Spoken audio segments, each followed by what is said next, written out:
નમસ્કાર મિત્રો, તો આજે વ્લોગમાં આપણે જઈએ છીએ ભુજ ટુ મુંબઈ ટુ ગોવા આ બધે મિત્રો સાથે. ફક્ત આ એક મિત્ર નથી હાલતો, બિચારાને ઘરે રજા ના મળી. હવે શું કરીએ, બિચારાને કાંઈ ન થાય. અમે જતા આવીએ એના બદલે યાદ કરશું. Sorry bro.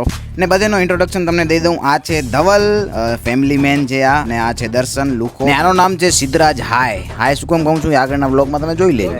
ઓકે, ભલે ખાઓ વડાપાઉં. પછી વડાપાઉં ખાઈને તમે સૂઈ ગયા, ને સૂઈને જેમ ઉઠ્યા, ઓહો મુંબઈના નજારા. અને મુંબઈ આ સ્ટેશન ઉપર આપણે ઉતર્યા તો ખૂબ મજા આવી ગઈ, કારણ કે મિત્રો સાથે આપણે ડાયરેક્ટ હોટલ બુક કરાવી. હોટલમાં જોયો તો સિદ્ધરાજભાઈ નાઈને હાય કરતા હતા. અને પછી અમે નીકળ્યા બહાર નાસ્તો કરવા. સિદ્ધરાજે હાય કર્યો, જોયો તમે? હા, નાસ્તો કરવા માટે તૈયાર. અને બધે ઓર્ડર કરી લીધો છે અમે. આવી ગયો છે અમારો ઓર્ડર. વરી સિદ્ધરાજનો હાય જોઈને અમે જમવાનું ચાલુ કર્યું. ને જમવાનું પતાવીને બારે અમે જોઈ મુંબઈની ટ્રાફિક. ક્યાં વાત હે, મુંબઈની ટ્રાફિક જોઈ મજા આવી ગઈ. સિદ્ધરાજને પણ પહેલી વખત આવ્યો છે મુંબઈ. પછી હતી અમારી સવારની વહેલી ટ્રેન તેજસ એક્સપ્રેસ, જે મુંબઈથી ગોવા જાય છે. દેખાતો નથી. વરી સિદ્ધરાજનો હાય જોઈને અમે રેલવે સ્ટેશન ઉપર આઉડન ખટોલા સીડી ઉપર ચડી ગયા. એના ઉપર પણ સિદ્ધરાજ પહેલી વાર જ બેઠો છે. ક્યાં વાત છે. ટ્રેનની રાહ જોતા હતા અમે, કયા પ્લેટફોર્મ ઉપર આવવાથી એ નક્કી નહોતો.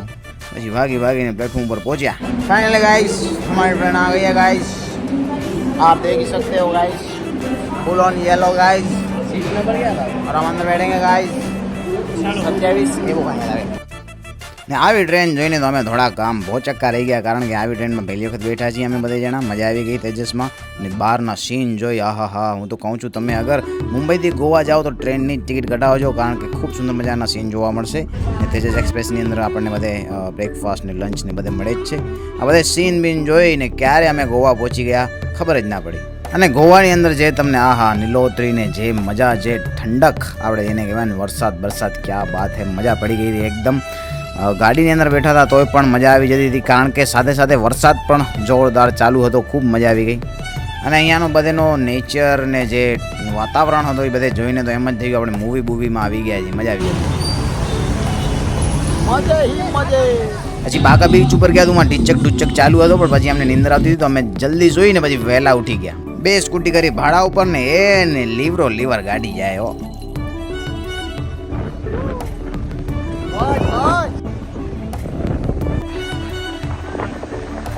પછી અમને તો ગોવામાં આવ્યા છીએ તો અહીંયાની થોડીક વાઇબ મેચ કરીએ, તો અમને બધે ટેમ્પરરી ટેટુ મેં બનાવી લીધો બધે હાથની અંદર. ક્યાં વાત છે.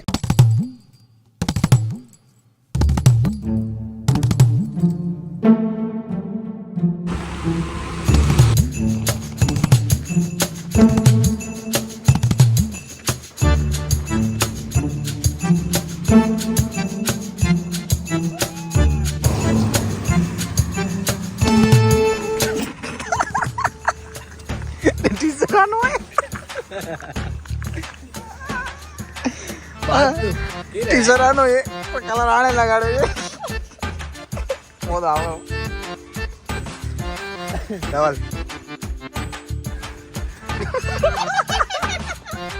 બસ તો ગોવાની અંદર આવી જ મોજ મસ્તી ચાલુ હતી, કારણ કે ફ્રેન્ડ સાથે હોઈએ તો આવી મોજ તો ચાલતી જ હોય. પછી અમને એમ થયું કે અહીંયા જે ક્રૂઝની અંદર જે બધે જાય છે તો આપણે ક્રૂઝની અંદર જઈએ. અને ત્યારથી પહેલાં તો આપણે રેનકોટ લઈ લીધો આપણા સિદ્ધરાજ માટે. અને પછી ક્રૂઝની અંદર ગયા તો આ કાંઈ લેક્સિકન નામનો હતો, પણ અમને જરાય મજા ના આવી. અમે ડાયરેક્ટ પાછા વળી આવ્યા. તમે પણ ન જ જજો, હું તો કહું છું, ક્રૂઝની અંદર ન જજો. બીજા દિવસે સવારના વહેલા અમે વળી પાછો સ્કૂટી લઈને આમ ફરવા નીકળી ગયા. તો અહીંયા જે ગોવાની ફેમસ જે પણ જોવા લાયક સ્થળ છે, હું આ બધે મેં ગયા અને ખૂબ જ મજા આવી, કારણ કે ત્યાં અમને ખૂબ જ સારો વાતાવરણ જોવા મળ્યો. અને સિદ્ધરાજનો હાય પણ જોવા મળ્યો. ચડ્ડો આ ભાઈએ પહેલે ચડ્ડો લીધો, પછી શર્ટ લીધો. હવે આમ મેચિંગ ચશ્મા પહેરવા દે. કેવું લાગશે જો, કેમ ફાટે. અને અંદરથી પણ આ જોવાલાયક સ્થળ એકદમ જોરદાર છે, ને બહારથી પણ એકદમ વેલ મેન્ટેન, એટલે મજા આવી ગઈ. ખૂબ જ અમને મજા આવી. ને ત્યાંથી અમે વળી પાછા ભાગવા માંડ્યા, કારણ કે વરસાદ આવી.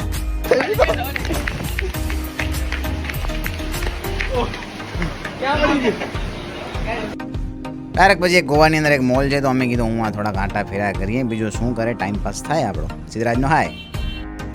વળી સ્કૂટી કરી ચાલુ. એકે પહેર્યો રેનકોટ ને એકે પહેર્યો કોથરો. અને પછી અમે જતા હતા રેલવે સ્ટેશન બાજુ, કારણ કે હવે આપણે ગોવાની ટ્રીપ થાય છે પૂર્ણ. ટ્રેનની રાહ જોતા હતા. ટ્રેન આવી ગઈ, ટ્રેનની અંદર ગોઠવાઈ ગયા. આહા સિદ્ધરાજ હાય તો કરે એક હાય. હા ને બધે અહીંયા સૂઈ ગયા હતા, બધાની નીંદર આવતી હતી અને તો ખૂબ જ આવતી હતી. અને પછી સિદ્ધરાજની ઈચ્છા હતી કે હવે આપણે પ્લેનમાં જઈએ, તો એરપોર્ટ પણ આપણે આવી ગયા ને અહીંયા પણ સિદ્ધરાજે હાય કરી જ નાખ્યો છે.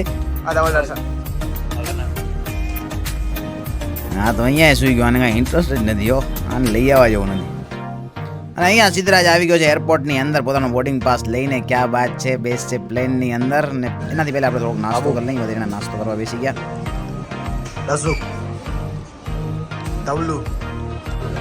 અને નસીબ પણ થોડાક હતા ઓછા, કારણ કે ફ્લાઇટ હતી 2 કલાક ડીલે. પછી સિદ્ધરાજ આમાં ઉપર થોડોક છટકી ગયો કે ફ્લાઇટની ટિકિટના રૂપિયા લઈને મને બસની અંદર બેસાડો છો, હવે કેમ સમજાવું એને. પછી આગળ જઈને એને પ્લેન જોયો ત્યારે એને મજા આવી.